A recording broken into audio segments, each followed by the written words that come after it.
Court में खुद को फंसता देख वेटर ने क्रिश का वीडियो चलाया।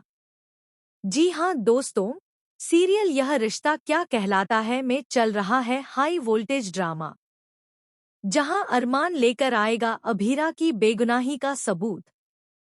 आने वाले ट्रैक में देखने को मिलेगा कि तान्या अंशुमन के सामने दिया जलाने की जगह हंगामा कर देती है और उसकी तस्वीर तोड़कर अरमान को ही अंशुमन की मौत का जिम्मेदार ठहरा देती है। लेकिन पुलिस को किसी और ने बुलाया था, जिसका पता भी नहीं चलता। यहाँ देखने को मिलेगा कि इस बात का क्रिश फायदा उठाता है, जैसे कि पुलिस उसी ने बुलाई हो और वह तान्या का साथ देता है। तान्या को झटका लगता है कि अंशुमन की मौत जहर की वजह से हुई और वह कहती है कि यह सब अभीरा ने किया है। इसके बाद क्रिश तान्या का विश्वास जीतने और प्रॉपर्टी के लालच में अभीरा को फंसाने की कोशिश करता है। गुस्से में क्रिश अरमान को बड़ा हिंट दे देता है और कहता है कि अभीरा प्रॉपर्टी की मालकिन बनना चाहती है और आंसू बहाकर सब नाटक कर रही है। इतना ही नहीं, वह यह भी कहता है कि शायद कॉफी में भी कुछ मिलाया गया होगा। अरमान को अंदाजा तो नहीं होता, लेकिन जब वह अभीरा के लिए केस लड़ता है तो क्रिश अपनी फैमिली को भी मना कर देता है कि कोई भी केस नहीं लड़े। यहाँ तक कि काकासा और संजय भी कुछ नहीं कर पाते। लेकिन अरमान हर तरह से अभीरा का सहारा बनने की कोशिश करता है। इसी बीच अरमान अभीरा की बेगुनाही साबित करने के लिए उस रेस्टोरेंट में पहुंचता है, जहां अंशुमन और अभीरा ने कॉफी पी थी। वहां की सीसीटीवी फुटेज निकलवाने की कोशिश करता है। तभी एक वेटर सबूत छुपाकर भागने लगता है। अरमान उसे देख लेता है और उसका पीछा करता है। वेटर के पॉकेट से क्रिश का विजिटिंग कार्ड गिर जाता है। अरमान के हाथ लगते ही उसका शक यकीन में बदल जाता है।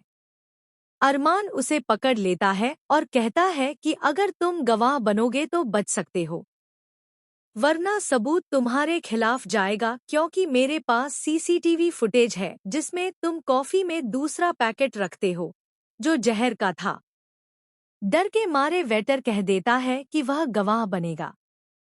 इधर क्रिश ओवर कॉन्फिडेंट होकर सोचता है कि अभीरा को सजा दिलाकर ही रहेगा। कोर्ट में सबको लगता है कि अब फैसला हो जाएगा, लेकिन अरमान वेटर को गवाही के लिए बुलाता है। उसे देखते ही क्रिश पसीने पसीने हो जाता है। अरमान सीसीटीवी फुटेज दिखाता है जिसमें वेटर पैकेट बदलते हुए नजर आता है। सबको लगता है कि वेटर ही दोषी है, लेकिन अरमान कहता है कि मामला इतना आसान नहीं है। वेटर अपना जुर्म कबूल करता है, लेकिन साथ ही असली गुनहगार का नाम भी बताता है। डरते डरते वह क्रिश की तरफ इशारा करता है। सबके होश उड़ जाते हैं। तान्या को बड़ा झटका लगता है, अभीरा भी दंग रह जाती है। वेटर जज साहब के सामने कहता है कि क्रिश ने ही उसे पैकेट बदलने के लिए कहा था, लेकिन उसे यह नहीं पता था कि उसमें जहर है। उसने सिर्फ पैसों के लालच में यह काम किया था। इसके बाद कोर्ट में सबके सामने क्रिश को सजा सुनाई जाती है। पुलिस उसे गिरफ्तार करके ले जाती है।